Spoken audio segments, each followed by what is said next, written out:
Alexandre, você mencionou a questão de captar investimento em um contexto também, eu imagino que desafiador, porque você tinha que provar para alguém que ia colocar dinheiro que aquela empresa ia dar certo, aquela empresa tocada por 3 médicos, basicamente, vocês fazendo quase todas as funções, seria um negócio viável no futuro. Qual que foi a estratégia de vocês para acessar investimento nessa fase tão precoce do negócio? Boa, ótima pergunta. Também foi uma outra coisa que não foi linear, assim, né? Como a gente já fez administração em saúde lá no Einstein, a gente já conhecia o pessoal lá dentro, já conhecia o pessoal da inovação. Então, logo no início de 2019, a gente acabando a residência, a gente entrou na incubadora de startups de lá, a Erettsville, que foi ótimo pra gente, de realmente ter contato com outros empreendedores, de ter mais contato com esse ecossistema que a gente não tinha nada, né? Tava tudo empreendendo de casa, não conhecia ninguém, não conhecia outros cases, então foi muito bom pra gente nesse sentido. E você tá nesse ecossistema, todo mundo tá falando de levantar capital de um jeito ou de outro. Às vezes, nem sempre da melhor forma, nem sempre porque precisa, enfim, assim, no empreendedorismo, como na medicina, tem muito ego envolvido, tem várias motivações do porquê as pessoas estão levantando capital, além do que deveria ser o único motivo de porque você precisa de dinheiro e tem um bom uso para ele. Então, eu acho que esse ponto é muito importante deixar bem claro.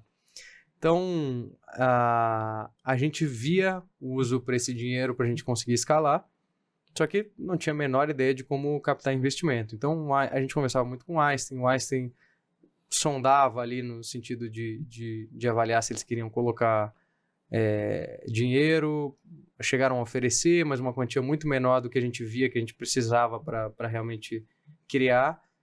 E aí eu fui meio na cara e na coragem, meio estudando por conta, deixa eu conversar com alguns fundos e ver o que acontece. Recebi negativa de 100% dos fundos, porta na cara de todos. Não chegava nem na segunda reunião, porque eu não tinha aprendido, eu não tinha entendido ainda como conversar e como... eu não tinha entendido como é que funciona essa indústria. Então, basicamente, eu vou fazer uma analogia aqui com médicos que, de repente, estão ouvindo aqui o podcast também e vão entender. Eu era um médico que não tinha aprendido a semiologia, não sabia passar um caso direito, querendo falar com o chefe da UTI do Hospital das Clínicas para passar o caso para ele. Cara, sai daqui, você tá perdendo meu tempo. O que você tá falando? Então, eu não entendia nem o que o outro lado queria ouvir, nem as motivações do outro lado, e nem o linguajar que aquele lado está acostumado, né? Assim como você vai passar um caso, você usa termos médicos, né? E, enfim, e os médicos se entendem com termos médicos. Quando você está nesse mundo de startup, captando investimento, eles esperam que, no mínimo, você manje do linguajar.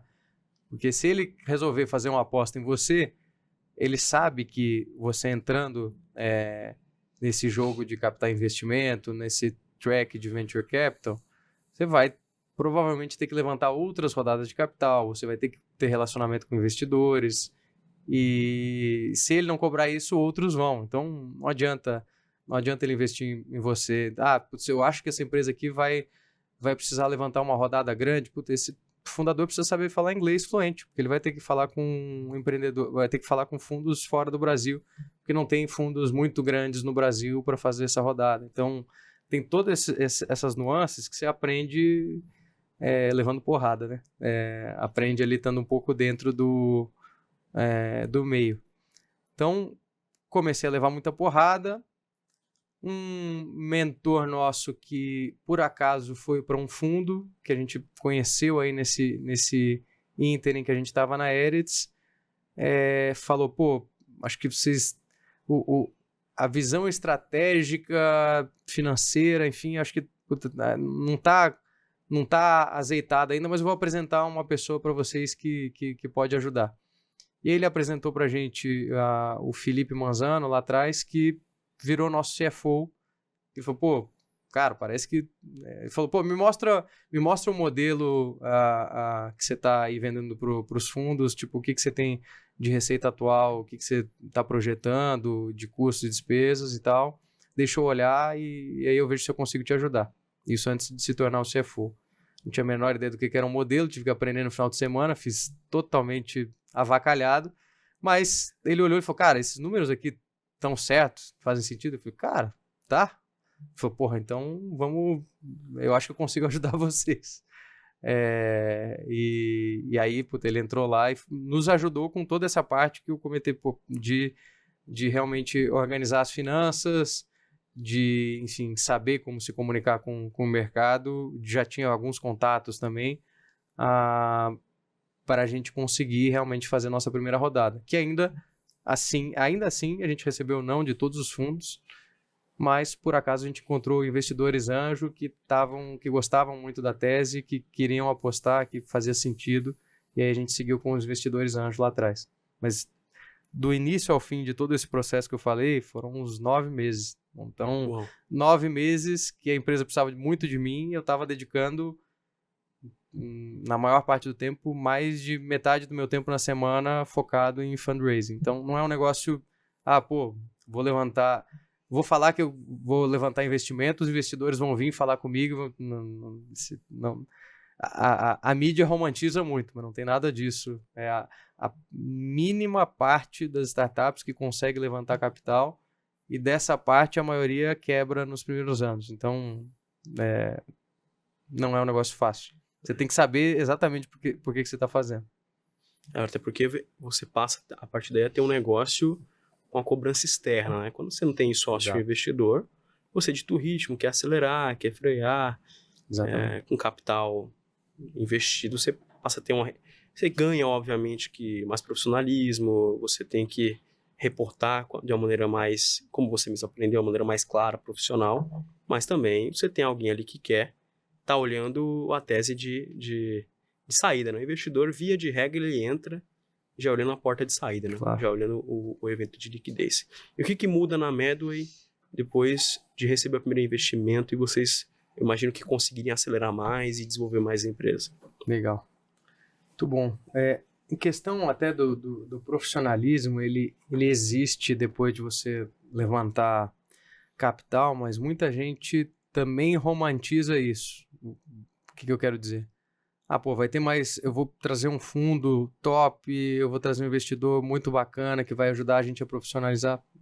Assim, tem investidores bons, mas investidores são investidores, eles não são executores, não entram como executivo na sua empresa. Então, eles vão te cobrar mais, eles não vão fazer nada, né? Então, você que vai ter que fazer isso. Ninguém vai profissionalizar o seu negócio por você. Você vai profissionalizar o seu negócio, ele vai poder te, obviamente, indicar, eu acho que vocês precisam de, pelo que eu vejo em outras startups, você precisa de uma pessoa aqui, uma pessoa ali e tal, mas no final do dia, o CEO, os founders têm que tocar o barco, né? Então, e também foi isso que aconteceu com a gente. A gente tinha, obviamente, uma pressão aí por resultado, mas é diferente e é bem diferente de ter um fundo, ter investidores anjos, porque assim, a gente diluiu uma parte da empresa trazendo investidores anjos, que, enfim, compram ali uma participação, só que a gente diluiu entre 17 investidores anjos, cada um tem uma parte pequena, então ninguém tem uma voz, né, dominante, não existe ainda um conselho administrativo. Autonomia, né? Exato. Então, as cláusulas para um investimento nessa fase, que eles chamam muito de... No Venture Capital chamam de pré-seed ou seed, e aí os investimentos subsequentes, Series A, B, C, D e assim por diante, até você vender ou fazer o IPO da empresa, né? Então, didaticamente, o mundo de Venture Capital coloca, bom, o seu seed, né, sua primeira rodada, semente, ela serve para você construir o seu produto. O Series A, que é a rodada seguinte, serve para você construir uma empresa ao redor daquele produto. o Series B em diante serve para você escalar tudo isso que você construiu para mais gente, mais pessoas, mais receita. Então, basicamente assim, obviamente, né, tô super generalizando isso aqui, mas é mais ou menos por aí. Então era muito pouco. Vamos pegar o capital lá atrás, que era para a gente realmente criar o produto, era para investir em conteúdo, era investir em tecnologia, era contratar mais médicos e montar nossa plataforma. No final do dia, esse era o foco desse primeiro investimento.